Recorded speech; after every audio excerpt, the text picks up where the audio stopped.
নমস্কার প্রিয় দর্শক, আপনারা দেখছেন কাকদ্বীপ টিভি। আমি প্রতাপ। যতই মানুষটাকে দেখছি আরও যেন হিন্দু সমাজের একটি আইকন হয়ে উঠছেন পশ্চিমবঙ্গের বিরোধী দলনেতা শুভেন্দু অধিকারী। গতকাল একটি সভায় তিনি যোগদান করেছিলেন। গত 15ই ডিসেম্বর হেড়িয়া বাজারে কিছু দুর্বৃত্ত তারা একটি স্লোগান দিয়েছিল, হিন্দু হটাও দেশ বাঁচাও। খুলেআম এই রকম একটি স্লোগান ভারতবর্ষের মতো একটি দেশে কেউ আগে শুনেছে বলে মনে হয়নি, বা আমাদের জানা নেই। এদের সাহস কতটা হয় যে তারা সর্বসমক্ষে এই ধরনের মন্তব্য তারা করতে থাকে। এর দেখার পরেও প্রশাসন কিন্তু কোনো ব্যবস্থা নেয়নি, কাউকে অ্যারেস্ট করেনি। কিভাবে এই ধরনের ধর্মীয় বিদ্বেষমূলক স্লোগান দিতে পারে, এটা কিন্তু এর বিরুদ্ধে প্রশাসন থেকে কোনো স্টেপ নেওয়া হয়নি। তারই প্রতিবাদে গতকাল রামনগরে কাঁথি সাংগঠনিক জেলায় পক্ষ থেকে যে মিছিলের ডাক দেওয়া হয়েছিল, সেখানে শুভেন্দু অধিকারী উপস্থিত ছিলেন। সেই মিছিলটি আপনাদেরকে দেখাই, তার পরবর্তীতে বিশ্লেষণে অবশ্যই যাব।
গত 15ই ডিসেম্বর যে ধর্মীয় ভাবাবেগে আঘাত দেওয়ার মতো স্লোগান দেওয়া হয়েছে, ভারতবর্ষের মতো একটি স্বাধীন দেশ যেখানে হিন্দুরা সংখ্যাগরিষ্ঠ, সেই জায়গাতে হেড়িয়া বাজারে যেভাবে কিছু উন্মত্ত যুবক যে স্লোগানগুলো দিচ্ছে, হিন্দু হটাও দেশ বাঁচাও, এই দেখে পথচারী মানুষরা যে যার মতো হেঁটে চলে যাচ্ছেন। কিন্তু এই রকম একটি ঘটনা যেখানে লাইভ ফুটেজ রয়েছে, ভিডিওতে রয়েছে কারা কারা অংশগ্রহণ করেছে, কোনো প্রশাসনিক কোনো স্টেপ কিন্তু নেওয়া হয়নি। এগুলো দেখে কি চুপ করে থাকা যায়? থাকতে পারেন কি? তাই হিন্দু সমাজের অভিভাবক হিসাবে যেভাবে শুভেন্দু অধিকারী নিজেকে মেলে ধরেছেন এবং প্রতিনিধি হয়ে উঠছেন এবং প্রতিবাদে সামিল হয়েছেন, তা এক কথায় অনন্য। কারণ এই রকম ঘটনা কখনোই ভারতবর্ষের বুকে মেনে নেওয়া যায় না, মেনে নেওয়া সম্ভব হবে না। ধর্মীয় বিভাজনের মতো যে স্লোগান, তার বিরুদ্ধে কোনো প্রশাসনিক স্তরে কোনো স্টেপ নেওয়া হয়নি। সবটাই ভোট ব্যাংকের রাজনীতি। ভোটটা হারিয়ে ফেলবো তার কারণে ফিরহাদ হাকিম যে মন্তব্যগুলো করছেন, সংখ্যা লঘু সংখ্যা গুরুতত্ত্ব, এটা নিশ্চয়ই আপনাদের মনে আছে। সম্প্রতি সিদ্দিকুল্লাহ চৌধুরী তিনিও বলেছেন, তিনি নাকি সন্তুষ্ট হতে পারেননি, সংখ্যালঘুদের যে উন্নয়ন হয়েছে তিনি এখনও সন্তুষ্ট হতে পারেননি। অবাক করছে কোন জায়গায় নিয়ে যাচ্ছে আস্তে আস্তে করে। প্রতিবেশী বাংলাদেশ নিয়ে আমরা অনেক আলোচনা করছি, অনেক রকম প্রতিবেদন আমরা রাখছি, কিন্তু আমাদের ভারতবর্ষে বাংলাদেশ লাগোয়া যে রাজ্য পশ্চিমবঙ্গ, তার প্রকৃত অবস্থা চালচিত্র কী রয়েছে সেখানে যদি এই রকম ধরনের ধর্মীয় স্লোগান হয় বা বিভেদমূলক স্লোগান, তার বিরুদ্ধে কোনো স্টেপ না নেওয়া হয়, তবে যারা দুর্বৃত্তরা তারা কিন্তু আরও আস্ফালন করবে আগামী দিনে। এটাই স্বাভাবিক।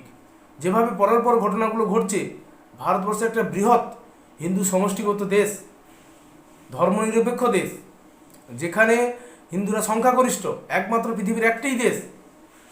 এই দেশে যদি এই রকম ন্যাক্কারজনক ঘটনাগুলো ঘটতে থাকে, তবে আগামীতে কোন জায়গায় যাবে? এখানে একটা সস্তার রাজনীতি চলছে। যা কিছু হচ্ছে শুনে নাও, কিছু বলার প্রয়োজন নাই, চুপ করে থাকো, না হলে আপনার ভোট ব্যাংক নষ্ট হয়ে যাবে, দল আর ভোটে জিততে পারবে না। তাই এই অপরাধগুলো দেখে কোনো ধরনের প্রতিক্রিয়া না দিয়ে বা কোনো স্টেপ, প্রশাসনিক কোনো ধরনের কোনো প্রতিক্রিয়া না দিয়ে কি করা হচ্ছে? বিরুদ্ধে কিচ্ছু বলা হচ্ছে না। যারা এই জিনিসগুলো করলো তারা কিন্তু খোলেআম রয়েছে। তারা যে অপরাধ করলো, একটি দেশের অধিকাংশ মানুষ হিন্দু সম্প্রদায়, তাদের ভাবাবেগে যে আঘাত করলো, হিন্দু হটাও দেশ বাঁচাও, এই স্লোগানটা যদি মানে করেন ভাব সম্প্রসারণের মতো, কোন জায়গায় দাঁড়াবে? এই সাহসগুলো আসছে কোথা থেকে? কারণ আপনার যদি অপরাধ করার পরে প্রশাসন থেকে কোনোভাবে কোনো ধরনের স্টেপ না নেওয়া হয়, আপনি যদি কোনোভাবে প্রশাসনের চোখে দোষী না হন, তবে তো আপনি তো এই অপরাধগুলো করতেই থাকবেন। তার বিরুদ্ধে সত্যি পশ্চিমবঙ্গের বিরোধী দলনেতা যে ভূমিকাটায় অবতীর্ণ হয়েছেন, যেভাবে তিনি বক্তব্য রাখছেন বা যেভাবে তিনি মানুষকে সংগঠিত করে আজকের এত বড় একটা র্যালি, সত্যি জনমনে তার ছাপ পড়ছে। গোটা পশ্চিমবঙ্গ জুড়ে মানুষ পরপর একত্রিত হচ্ছে যে না, বাংলাদেশের যে ঘটনা, প্রতিবেশীর বাড়িতে যদি গনগনে আগুন লাগে, আপনার বাড়ি নিরাপদ নয়। এটাই শুভেন্দু অধিকারী বলতে চেয়েছেন, যে দেখে শিখুন, ওখানে কোনো মিথ্যাচার হচ্ছে না, ওখানে প্রকৃত ঘটনাগুলো ঘটছে, হিন্দুদের প্রকৃত অবস্থাগুলো ঘটছে। ওখানে সংখ্যালঘুদের কি নিদারুণ অত্যাচারের মধ্যে দিয়ে তারা দিন কাটাতে হচ্ছে, এগুলো দেখুন, দেখে আপনারা শিক্ষা নিন, আপনারা ঐক্যবদ্ধ হন। না হলে মেহফুজ আলমের যে বক্তব্য ছিল, আগামীতে কিন্তু সেই জায়গায় চলে যেতে পারে। মেহফুজ আলম যে উপদেষ্টা, প্রধান উপদেষ্টা মোহাম্মদ ইউনিসের, তিনি বলেছিলেন কলকাতা 4 দিনে দখল করে নেব। এখন দেখা যাচ্ছে এই রকম যে ঘটনাগুলো, যেভাবে ভোট ব্যাংকের বালাই দিয়ে, ভোট ব্যাংকের কথা মাথায় রেখে কোনো ধরনের প্রশাসনিক সুবিধা বা স্টেপ নেওয়া হয়নি, এটাই আমাদেরকে ভাবাচ্ছে যে মেহফুজ আলমের বক্তব্য তবে কি আগামী দিনে সত্য হতে চলেছে? কলকাতা দখল করে নেব। অনেকে হয়তো এই প্রতিবেদন শুনে ভাববেন যে কলকাতা দখল করে নেবেন আপনি সমর্থন করছেন। না, সমর্থন করছি না, কিন্তু তারা যে প্ল্যান খাটাচ্ছে, তারা যে পরিকল্পনা নিয়েছে, যেভাবে উত্তর পূর্বে ভারতের রাজ্যগুলিতে এবং পশ্চিমবঙ্গের মতো বিভিন্ন জায়গাতে যেভাবে আনসারুল্লাহ বাংলা টিমের যে সদস্যদের ওখানে গ্রেপ্তার করা হচ্ছে, তারা এই সমস্ত নাশকতা, সন্ত্রাসমূলক কাজে নিজেকে যুক্ত রেখেছে। আগামীতে ভারতবর্ষকে অশান্ত করা তাদের পরিকল্পনা, এবং এই অশান্ত করে গৃহযুদ্ধের পরিবেশে নিয়ে যাওয়াই তাদের কাছে এজেন্ডা হয়ে দাঁড়িয়েছে। সেই এজেন্ডা আজকের ভারতের প্রশাসন শক্ত হাতে দমন করছে। কিন্তু আমাদের যে সংঘবদ্ধতা, আমাদের বিচ্ছিন্নতা, একতাই মূল। এক রেহেঙ্গে তো সেব রেহেঙ্গে। যদি আমরা এক থাকি তবে আমরা নিরাপদ থাকবো, আর যদি এক না থাকি তবে কিন্তু আমরা কখনোই নিরাপদ থাকবো না। আমরা বিভেদ করলে বিভেদকামী শক্তি আমাদেরকে কিন্তু গ্রাস করবে। অতএব আমাদেরকে এক থাকতে হবে, এই রকম দুর্বৃত্তদের প্রতিবাদ জানাতে হবে। তাই শুভেন্দু অধিকারী যে প্রতিক্রিয়া দিয়েছেন, যে মিছিলে করেছেন, সত্যি এটা এক অভূতপূর্ব ব্যাপার। এবং তিনি যেভাবে লড়াই দিচ্ছেন, সেই লড়াইকে আমাদের মান্যতা দিতে হবে, আমাদেরকে অবশ্যই তাদের পাশে দাঁড়াতে হবে। এই কথা বলে আজকের প্রতিবেদন শেষ করছি। জয় হিন্দ, বন্দে মাতরম, ভারত মাতা কি জয়।